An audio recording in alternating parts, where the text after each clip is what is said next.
So this is the second video on the pelvic floor muscle group. If you haven't watched the first video, I would highly recommend that you do that before going on to this video. The first video is more informative. It's really quick. It's just on how to center you and give you some imagery on how to find your pelvic floor, how to engage it.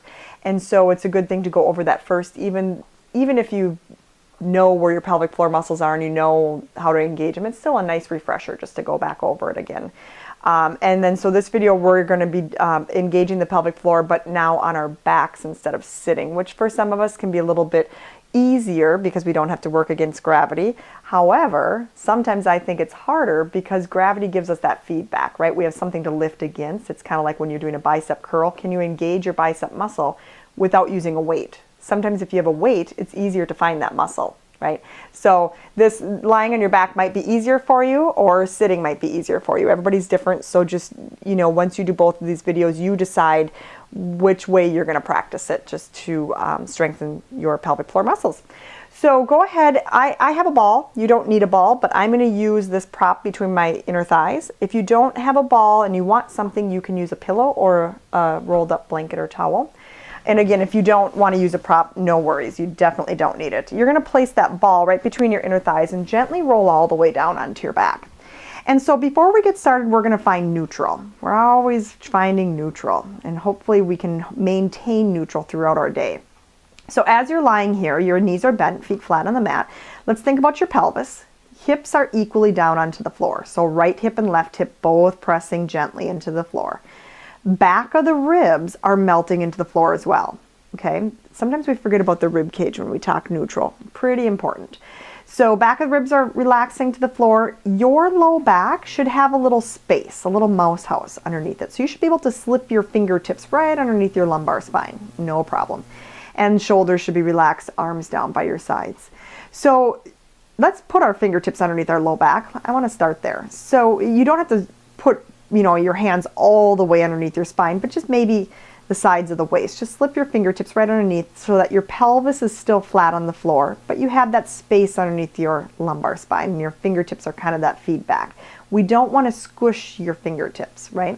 So take a deep breath, inhale through the nose, expand the rib cage to the back and to the sides without squishing your hands. And then exhale, just melt the shoulders, melt the chest, relax. Do that again 2 more times. Expand the back of your ribs. You're going to feel like an accordion. Your rib cage is going to expand to the sides of the room. And then as you exhale, just melt the chest, melt the ribs. Try not to squish your hands. 1 more breath like that. Breathe into the back of the lungs. Feel the back of the ribs gently stretch into the floor, stretching wide. And then as you exhale, just melt the shoulders, melt the chest. Good. So our goal here today is to not squish your hands when we're going through this pelvic floor movement, right?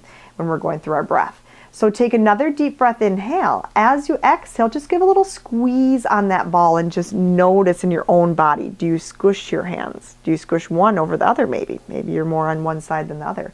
And then take your inhale to release the ball. Do that a couple more times. Exhale, just engage your inner thighs to squeeze the ball, and then inhale to release. So as we're doing this, we're trying to isolate your inner thighs, just squeezing the ball. Can you squeeze that ball without tucking your pelvis? And if you're tucking, if your hands are being squished, right? Can you squeeze the ball without engaging your glutes? That's kind of a little more difficult, right?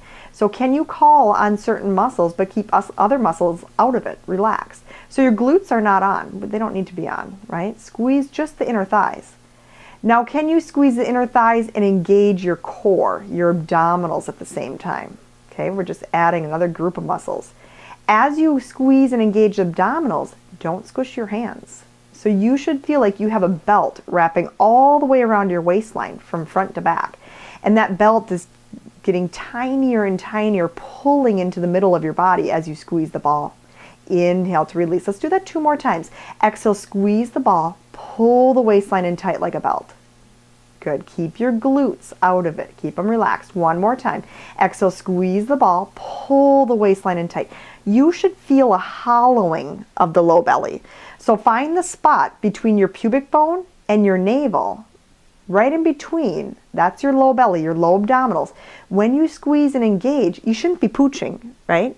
You should be hollowing out right there. Can you feel that, right? Flattening and hollowing is the key, is the ticket. So now we know where the inner thighs are, we know where the waistline is. We've done that. The pelvic floor, remember, is on the base of our pelvis. It's between the right sit bone, left sit bone, pubic bone, and tailbone. Those muscles are muscles just like a hammock, right? We're going to float those muscles up. We're going to practice that here. Hands come underneath the low back. Stay for an inhale. Exhale, squeeze the ball. Can you float the pelvic floor muscles up? Can you pull the waistline in tight like a belt? Relax the chest and ribs, relax your shoulders, and then inhale, release everything. Do that again. Squeeze the ball first, just tiny. It's not a death squeeze. Float the pelvic floor up like an elevator underneath your ribs. Pull the waistline in tight. Feel that hollowing feeling, that scoop of the low belly right between your pubic bone and navel, pulling in and up, and then release. 2 more times like that. Exhale, inner thighs, gentle squeeze. Pelvic floor, gentle, light feather lift. It's very small. Low belly hollows in, flatten it, pull it in and up. And then release 1 more time. Exhale, inner thighs gently squeeze. Low belly pulls in and up. Feel the pelvic floor float. Now as you're here, are you squishing your hands? Hopefully not. You're light on your hands. Your low back isn't contracting at all. And then release. And now your hands are also a great feedback to feel if those back muscles are tightening. If they are, you would feel the back muscles, contracting. So if they are, I want you to get more into the front of the body, more into that low belly area. So just think of the low back staying out of it, your glutes staying out of it. Feel the hollowing and the flattening of the front of your waist. So now from here, take your hands out and just place your arms down by your sides. Stay here for another inhale. Exhale, give a gentle squeeze on that ball. Float the pelvic floor up. Tuck your pelvis, imprinting your low back to the mat. Maybe that little bit of tuck allowed you to lift the pelvic floor up better in your own body. And then inhale, release back to neutral. So we're going to go through that again. Can you tuck the pelvis gently without squeezing your butt? Okay, no butt muscles here. Hold for an inhale. Exhale, gently squeeze the ball, inner thighs. Pull the pelvic floor up, pull the low belly in. That engagement then imprints your low back, right? So I said tuck. I don't like to use the word tuck, but sometimes it gets people into the right position. And then from there we can, kind of make it so that it's not such a jamming of the back and the pelvis. And then inhale to release. So we never want to jam the back. If your low back never touches the floor, I'm okay with that. That's not the point. Hold for an inhale. Exhale, engage your inner thighs. Float the pelvic floor up. And as you learned in video 1, it's like your bladder floating up underneath your ribs. It's light as a feather. Hollow the low belly. Suck it in and up. And feel how the low back releases and you feel a scoop, like an ice cream scoop of the abdominals. And then inhale to release. Good. We're going to do that again and take it 1 step further. Exhale. Squeeze that ball gently. Float the bladder up like you're sucking that ball right to your pubic bone. Pulling the pubic bone to your navel, pulling the navel up underneath the ribs. Now hold there. Arms down by your sides. Let's stand into your heels. Give a little engagement of your glutes now and start to roll your hips all the way up into a bridge. We're going to let gravity help us out with that pelvic floor. So now your hips are lifted higher than your chest, right? So gravity is naturally going to pull our pelvic floor towards our ribs, right? So stay up here for an inhale, expanding like a sponge, take up all that oxygen. And now as you exhale, inner thighs engage, pelvic floor floats up, low belly hollows out. You slowly roll down, sucking the ball towards your pelvis, pulling the bladder up underneath the ribs, rolling down 1 vertebra at a time. We're just going to do that 2 more times. Gentle squeeze on that ball. Pelvic floor floats up. You gently roll through the spine, articulating. As you're lifting up, allow that gravity to help you to float the pelvic floor, float the bladder, float the low belly all up underneath your ribs. Stay up there. Take a deep breath. Inhale, expand. Exhale, engage the inner thighs. Pull up on the pelvic floor. Feel like you're a suction cup. You're going to suck that ball right up to your low belly. Articulate down through the spine 1 vertebra at a time, all the way back to neutral. Last time, you guys. Exhale, squeeze that ball gently. Pelvic floor floats up. Feel that bladder float up. Start to roll from the guts. You're going to suck the belly in. Pulling up on that pelvic floor, pulling in and up on the belly. All the way up. Hold at the top. Stay for an inhale. Now exhale, re-squeeze that ball. Pull up on the pelvic floor. Hollow out the waist. Start to roll down. Take as many breaths as you need, but get that ice cream scoop right at that low belly. Remember, it's between your pubic bone and your navel. That's where you're hollowing, right there, to roll all the way back down to neutral and rest.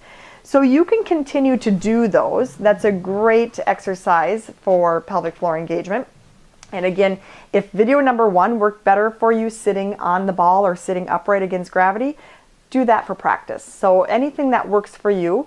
The next video, we're going to take it one step further and be in a completely different position on our hands and knees. So I'm just giving you all these different positions because when you're in class, or maybe it's not class, when you're just moving around throughout the day, you're in all different positions. So can you call and rely on your pelvic floor to give you that stability? And one little tidbit before I let you go, your pelvic floor, the muscles that make up the pelvic floor insert at the same spot as your inner thighs would insert, right? Also, low back muscles insert at similar spots as the pelvic floor. Okay, hip muscles deep inside of your pelvis, deep inside of your hip sockets, they insert at the same point as where your pelvic floor inserts. So all of those muscles all around here all talk and work together for your stability. So if one group of muscles or one muscle is weak or not able to turn on when you need it, you're going to be very imbalanced, very unstable. So it takes a village, right? It takes all the muscles to talk and to work together, and we don't want to leave any out. So really important that you continue this pelvic floor work, and then as we continue deeper and deeper into it, it becomes a habit, and maybe we don't have to think about it so much. It just happens. Our body, our minds just turn it right on when we're going into a bridge. It turns it right on when we're coming into a curl. Most importantly, it turns on when we're squatting, right? In America, we hardly squat anymore. We have weak pelvic floors because we don't get into those deep squat positions down and up. And those deep squat positions are what strengthen our pelvic floor the most. And so that video is coming. So hold on for that. We'll get you there. And if you have any questions, let me know. Good work. Thanks for sticking around, and we'll see you next time. Bye-bye.